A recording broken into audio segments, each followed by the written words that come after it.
Good morning student. ये आपके biology का सेकंड चैप्टर का थर्ड लेक्चर है।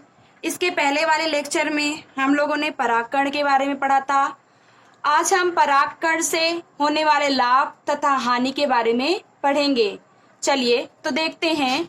कुछ प्रजाति के परागकण कुछ लोगों में गंभीर एलर्जी एवं श्वसनीय वेदना पैदा करते हैं, जो कभी कभी चिरकालिक श्वसन के विकार, दमा तथा श्वसनीय शोध आदि के रूप में क्या होती है, विकसित हो जाती है। कुछ प्रकार के जो परागकण होते हैं वो लोगों में बहुत लंबे समय तक श्वसनीय शोध यानी दमा, श्वास से संबंधित रोग को क्या करते हैं, उत्पन्न कर देते हैं। जब भारत में गेहूं को आयातित किया गया था तो इसके साथ पार्थेनियम यानी गाजर घास के परागकण उसके साथ आ गए, और पार्थेनियम गाजर घास के जब परागकण उसके साथ आ गए तो गेहूं के साथ गाजर घास भी उत्पन्न होने लगे, और पार्थेनियम के परागकण क्या हैं, एलर्जी कारक हैं। इस प्रकार से ये परागकण की क्या थी, हानि थी। अब हम परागकण के लाभ देखेंगे। परागकण पोषणों से भरपूर होता है। परागकण का उपयोग आहार संपूरकों के रूप में पराग गोलियों को लेने में बढ़ रहा है। परागकण गोलियों एवं सिरप के रूप में बाजार में उपलब्ध होता है। यह खिलाड़ियों एवं घोड़ों की कार्यदक्षता को बढ़ाता है। परागकण जब एक बार झड़ते हैं तो ये अपनी अंकुर क्षमता खोने से पहले वर्तिकाग्र पर गिरते हैं, जहां यदि आवश्यकता हुई तो ये निषेचन करते हैं। कौन सा परागकण कितने समय तक जीवन क्षम रहता है?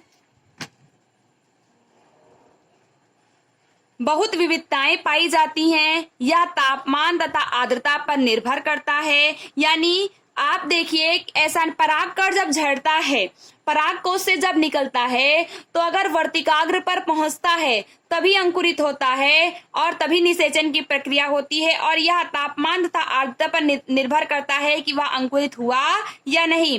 कुछ अनाज जैसे धान एवं गेहूं में परागकण की अपनी जीवन क्षमता बहुत जल्दी लगभग 30 मिनट में खो देते हैं, जबकि गुलाब की जीवन क्षमता महीनों तक होती है। मैंने आप लोग को बताया था परागकण के बारे में कि परागकण में दो चोल होते हैं, एक बाह्य चोल एक अंतःचोल। तो बाह्य चोल पेक्टिन और सेलुलोज, अंतःचोल पेक्टिन और सेलुलोज का, और बाह्य चोल स्पोरोपोलिनिन का बना होता है। मैंने बताया था स्पोरोपोलिनिन के कारण परागकण जो अंदर होते हैं वो क्या होते हैं, सुरक्षित रहते हैं। तो इसी कारण परागकण क्या होते हैं, महीनों तक बहुत तेजी से क्या होते हैं, सुरक्षित रहते हैं। बहुत से प्रजाति के परागकणों को द्रव नाइट्रोजन में कई वर्षों तक क्या होता है, भंडारित करना संभव होता है।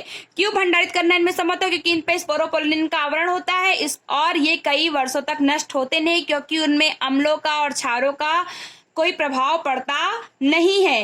इस प्रकार से भंडारित पराग प्रयोग बीज भंडार बैंक की भांति पराग भंडारों के रूप में फसल प्रजनन के कार्यक्रम में किया जा सकता है। यानी हम परागकण को किसी बैंक में यानी कहीं पर भी संयोजित करके रख सकते हैं और बाद में उसको फसल कार्यक्रम में, फसल प्रजनन में क्या कर सकते हैं, आसानी से उसका प्रयोग कर सकते हैं। ये थे परागकण के आपके लाभ। चलिए, इसके पहले वाले वीडियो में हम लोगों ने परागकण के बारे में पढ़ा था, परागकण, और उसके पहले हम लोग ने लघु बीजाणु जनन और लघु बीजाणु क्या होता है, परागकोश क्या होता है, इसके बारे में पढ़ा था। यानी हम लोग ने नर युग्मकोद्भिद के बारे में पढ़ा था। आज हम पढ़ेंगे मादा युग्मकोद्भिद यानी स्त्री केसर के बारे में। आपने जब मैंने आपको पुष्प का चित्र बताया था, तो पुष्प के चित्र में आप लोग को बताया था कि यहाँ पर आपके परागकोश होते हैं, ये पुतंतु होता है, परागकोश में परागकण होते हैं। अब हम बताएंगे मादा के बारे में, मादा युग्मक के बारे में। तो ये आपका क्या है, वर्तिकाग्र है, ये आपका क्या है, वर्तिका है, और यहाँ पर क्या है आपका अंडाशय, और अंडाशय के अंदर आपका क्या है, बीजांड है। तो आज हम स्त्री केसर के बारे में पढ़ेंगे। जायांग पुष्प के स्त्री जनन अंग का प्रतिनिधित्व करते हैं। जायांग की इकाई को क्या बोलते हैं, स्त्री केसर कहते हैं। जायांग में एक स्त्री केसर होता है तो उसको एकांडपी, और एक से अधिक स्त्री केसर होता है तो बहुअंडपी कहते हैं। यानी एक से अधिक, एक अंडा हो तो उसको एक अंडपी, और अगर एक से अधिक हो तो उसको बहुअंडपी कहते हैं। यानी स्त्री केसर, अब ये आपका क्या है, पूरे जायांग की संरचना है। ये आपका क्या है, मादा युग्मक है, ठीक है ना। ये आपका क्या है, जायांग की संरचना है। तो एक जायांग में वर्तिकाग्र, वर्तिका अंडाशय होता है और जिस भाग से लगा होता है वो क्या होता है, पुष्पासन होता है। चलिए, जो बहुअंडपी होता है, देखो बच्चों, एक होता है आपका बहुअंडपी, एक होता है आपका एकांडपी। तो आपका जो बहुअंडपी होता है उसके भी दो भाग होते हैं। जो आपका बहुअंडपी होता है उसके दो भाग होते हैं, एक होता है आपका युक्तांडपी, दूसरा होता है आपका मुक्तांडपी। अगर अंडप एक साथ क्या हो, लगे हो, तो उसको क्या बोलते हैं, युक्तांडपी। यानी अंडप अगर आपस में जुड़े हों तो उसको क्या बोलते हैं, युक्तांडपी। अगर अंडप आपस में अलग अलग हों तो उसको क्या बोलते हैं, मुक्तांडपी। ठीक है ना बच्चों। यानी आपने क्या देखा, सबसे पहले जायांग स्त्री जनन अंग का भाग है। जायांग दो प्रकार के हो सकते हैं, एक होता है एक अंडपी, एक होता है बहुअंडपी। बहुअंडपी दो प्रकार के होते हैं, एक होता है आपका युक्तांडपी, एक होता है आपका वियुक्ता, यानी इसको मुक्तांडपी भी कह सकते हैं। युक्तांडपी में अंडप आपस में जुड़े होते हैं, जबकि वियुक्तांडपी अंडप में अंडप क्या होते हैं, आपस में दूर दूर होते हैं। अब स्त्री केसर के तीन भाग होते हैं, मैंने आप लोग को पहले ही बताया। एक होता है आपका वर्तिकाग्र, दूसरा होता है वर्तिका, तीसरा अंडाशय। वर्तिकाग्र सबसे ऊपर वाला भाग, इसको परागाशय भी कहते हैं। वर्तिका यानी नली जैसी संरचना, इसको परागवाहिनी भी बोलते हैं। अंडाशय, अंडाशय को बीजाशय भी बोलते हैं। इसमें क्या होता है, बीजांड लगा होता है और इसी बीजांड के अंदर मादा युग्मक का निर्माण होता है।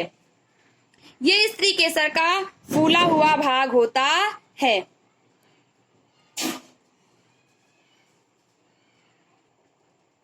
चलिए बच्चों, हम अभी आपको मुक्तांडपी और युक्तांडपी के बारे में बता रहे थे। युक्तांडपी यानी आपको भी मैंने दिखाया था कि ये आपका क्या है, पूरा आपका जायांग है। ये वाला भाग आपका वर्तिकाग्र, ये आपका वर्तिका और ये आपका अंडाशय। तो अभी आपको मैंने मुक्तांडपी यानी जो बहुअंडपी होते हैं, यानी देखिए इसमें एक अंडपनी से बहुत सारे अंडप है, ये अंडप है, ये इस प्रकार से इसमें ये भी अंडप है। तो ये कैसा है, दोनों बहुअंडपी है, ठीक है ना। तो इसमें मैंने बताया था कि जो आपका बहुअंडपी होता है वो आपका दो प्रकार का होता है। एक आपका होता है युक्ता और दूसरा आपका होता है वियुक्ता। युक्ता में क्या होते हैं, अंडप आपस में एक होता है आपका, युक्ता में अंडप आपस में क्या होते हैं, जुड़े हुए होते हैं, और वियुक्ता में अंडप आपस में क्या होते हैं, अलग अलग होते हैं। ठीक है ना, अलग अलग होते हैं।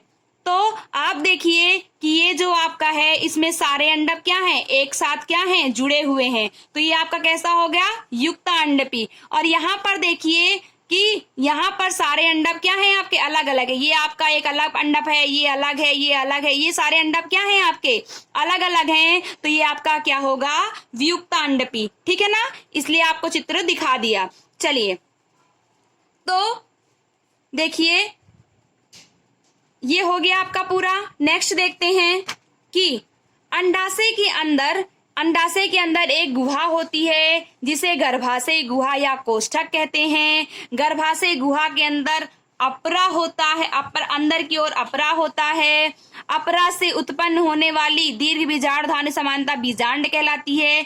यहीं पर आपका क्या होता है, यहाँ पर आपका ये अंडाशय हो गया, यहीं पर आपका क्या होता है, बीजांड होता है। ठीक है ना। बीजांड की संख्या अलग अलग जातियों में अलग अलग होती है। गेहूं तथा धान तथा आम में बीजांड की संख्या एक होती है, यानी जितने बीजांड होंगे बच्चों उतनी ही क्या होगी, बीज की संख्या होगी। यानी अगर एक बीजांड है तो कितने बीज बनेंगे, एक बीज बनेंगे, अर्थात इसमें एक ही बीज बनेगा।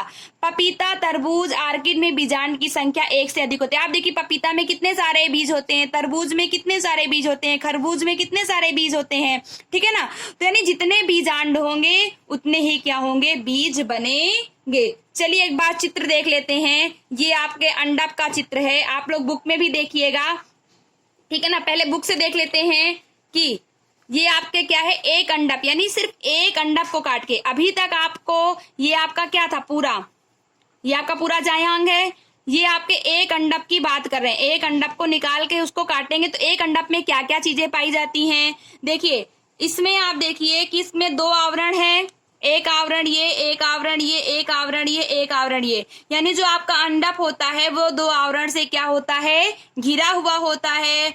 इसको बोलते हैं, बाह्य वाले भाग को बाह्य आवरण और अंदर वाले भाग को अंत आवरण कहते हैं। बाह्य वाले भाग को बाह्य आवरण और अंदर वाले भाग को अंत आवरण कहते हैं। ठीक है ना। अब देखिए, आपके अंडप के चारों ओर, यानी सिर्फ एक जगह को छोड़कर, इस जगह को छोड़कर चारों भाग 2 प्रकार के आवरण से घिरा हुआ है। तो जो वाला भाग नहीं घिरा है, यानी ये भाग आपका नहीं घिरा है, इसको क्या बोलते हैं, बीजांड द्वार। क्या बोलते हैं, बीजांड द्वार। इसी से क्या होती है, पराग नलिका अंदर की ओर प्रवेश करती है। ये आपका क्या होता है, बीजांड द्वार। ठीक है ना। बीजांड द्वार, इसके बाद यहाँ पर जो आपका बीजांड द्वार के जो बिल्कुल विपरीत क्षेत्र होता है, यानी आपका ये वाला जो बीजांड द्वार उसके जो विपरीत होता है, उसको क्या बोलते हैं, निभागीय सिरा। क्या बोलते हैं इसको, केलेजल सिरा या फिर निभागीय सिरा। अब इसके अंदर जो इसका मध्य भाग होता है, अंत आवरण का जो मध्य भाग होता है, उसको क्या बोलते हैं, बीजांड काय। और बीजांड काय के अंदर ही क्या होता है, आपका भ्रूण कोश क्या होता है, निर्भर होता है। ठीक है ना। अंदर ही भ्रूण कोश क्या होता है, पाया जाता है।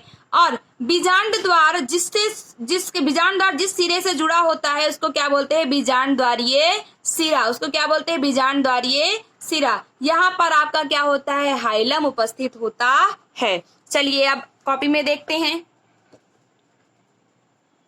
ये आपका क्या है, एक आपके अंडप की संरचना है, यानी एक आपके बीजांड की संरचना है। यानी जो आपका ये बीजांड होता है ना, उसमें से एक बीजांड ले ले, ये आपकी ओवरी हो गई, इसमें से एक बीजांड की बात करें तो एक बीजांड की संरचना इस प्रकार से होती है।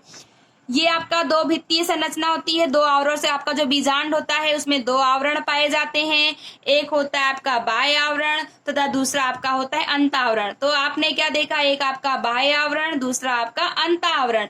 जहां पर आवरण नहीं होता है उसे क्या बोलते हैं, बीजांड द्वार। जहां पर आवरण, देखिए इन दोनों तरफ आवरण है, यहाँ पर आवरण नहीं, तो जहां पर आवरण नहीं होता उसको क्या बोलते हैं, बीजांड द्वार।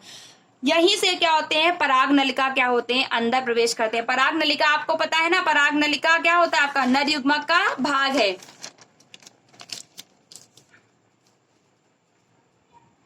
इसका विपरीत भाग निभाग कहलाता है। किसका, इसका विपरीत भाग निभाग कहलाता है। बीजांड एक छोटी सी डंठल संरचना है जो एक वृंत से डंठल या जिसे बीजांड वृंत कहते हैं, अपरा से जुड़ी होती है। यानी बीजांड अंडाशय में जिसके द्वारा जुड़ा होता है उसको बीजांड वृंत कहते हैं। बीजांड काय बीजांड के बीज का भाग होता है, जो बीच में भ्रूण कोश होता है, जिसके बीच में क्या होता है, बीजांड काय बीजांड के बीच का भाग होता है। आपको चित्र में देखिए कि जो आपका बीजांड काय होता है, देखिए आपका जो बीजांड काय होता है वो कहाँ पे होता है, बीच का भाग होता है। और इसी के बीच में क्या होता है, यहीं पर क्या होता है, भ्रूण कोश। ये आपका क्या है, भ्रूण कोश यहीं पर क्या होता है, स्थित होता है। बीच वाला भाग बीजांड काय और इसके अंदर भ्रूण कोश, ये वाला आवरण बाह्य आवरण, ये वाला आवरण अंत आवरण। जहां पर भित्ति नहीं हो रही है वो बीजांड द्वार और इसके विपरीत वाला भाग एक निभाग कहलाता है। यहाँ वाला भाग आपका हाइलम कहलाता है। ठीक है ना। चलिए